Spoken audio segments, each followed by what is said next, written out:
A small particle of mass m is projected at an angle theta with the x-axis with an initial with the initial velocity v naught in the xy plane as shown in figure.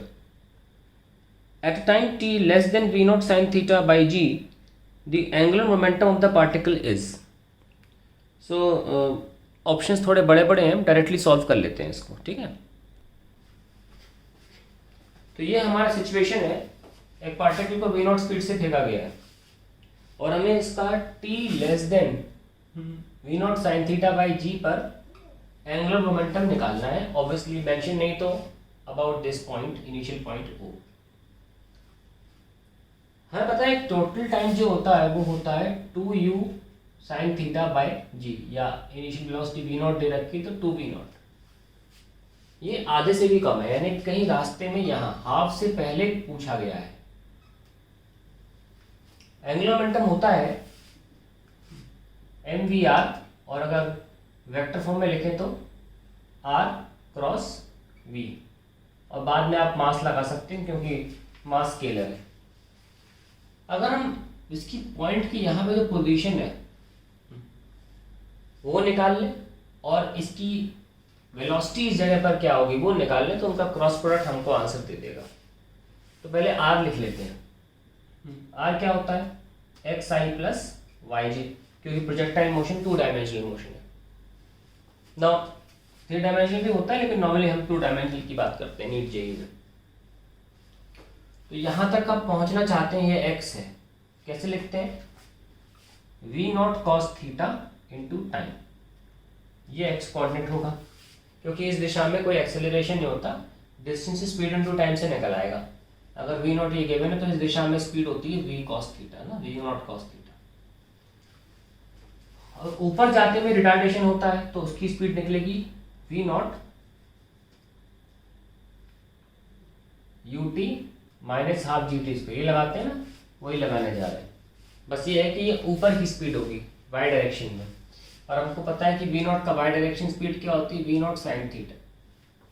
So let's write v naught sine theta t minus half gt square, ये पूरा j है। हमने x coordinate तो लिख लिया, अब बारी आती है y कोऑर्डिनेट, वो वेलोसिटी की। ये होगा v not cos theta i plus y वाली वेलोसिटी जो है वो बदलती है रिटार्डेशन की वजह से टाइम के साथ। तो क्या लिखते हैं? v equals to u minus g t लिखते हैं, इसी को लिखने जा रहे हैं। फाइनल वेलोसिटी किसी भी टाइम t पर होगी u साइन थीटा, क्योंकि ऊपर की वेलोसिटी हम y डायरेक्शन की बात कर रहे हैं, माइनस जी टी। यहाँ पे u की जगह v नॉट यूज करना है हमें जी। तो हमारे पास अब दोनों टर्म्स आ चुकी हैं और हमें बस इनका क्रॉस प्रोडक्ट करना है, दैट्स इट। और भी r क्रॉस v, तो ये r है और ये v। तो हमारे पास अभी आ चुके हैं टर्म्स r और v वेक्टर्स। अब इनका हमें क्रॉस प्रोडक्ट करना है, तो क्यों ना हम मैट्रिक्स मेथड से कर लें, जिससे कि गलती की गुंजाइश बहुत कम होगी, ठीक है। तो बनाते हैं अपना मैट्रिक्स टर्म, काफ़ी बड़ा बनाइएगा क्योंकि टर्म्स बड़े बड़े हैं, और बड़ा बना लेते हैं। बस अपना r और v मत मल्टीप्लाई करिए, i j k, बस।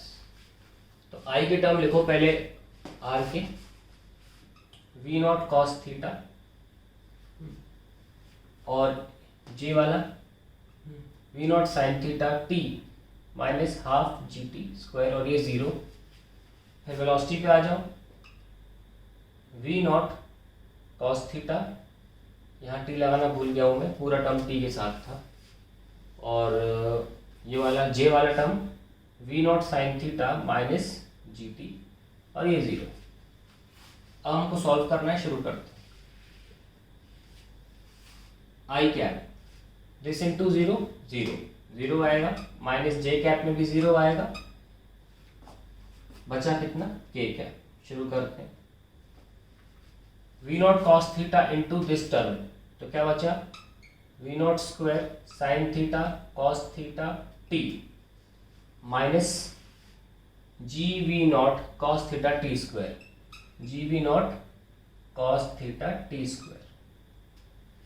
ठीक है, ये हो गया। अब माइनस करना है, माइनस ये वाला v not cos theta into v not sine theta t, यानी कि v not square sine theta cos theta t,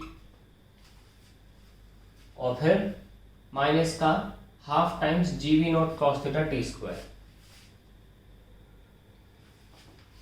minus g v not cos theta t square. अब क्योंकि हम माइनस ही करते हैं तो ये माइनस माइनस प्लस हो जाएगा, ये टर्म आ गया आपका पूरा।